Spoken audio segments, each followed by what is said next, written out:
বন্ধুরা দেখো, আজকে আমাদের দুপুরে রান্না হয়েছে। প্রথমে উচ্ছে ভাজি, তারপরে শাক ভাজি, তারপরে কাঁকরোল ভাজি, আর তারপরে রান্না হয়েছে পিঠে দিয়ে, আলু দিয়ে, আর তরুলির ডেটা দিয়ে,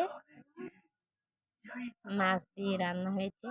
মানে মাছ হিবিয়ে একটা কাঁকড়া ধরেছিল বড় কাঁকড়া, একটা মোচা, আর একটা পোনা মাছ, আর বড় তো ধরেছিল।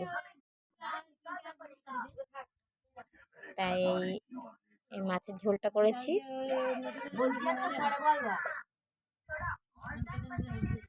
আর তারপরে মাংসের তরকারি রান্না করেছি। টোটাল 5খানা তরকারি হয়েছে। আর আজকে আমাদের ধান ফেলবো বলে পাতার চাতরে কোলা ছিল, কোলা গাছ পারে, তা মা কোলা পেরেছে, কোলার কাঁদি কেটে দিয়েছে। তাই কোলা রান্না, কোলা কেটে নিয়েছে। আর এই কোলা আর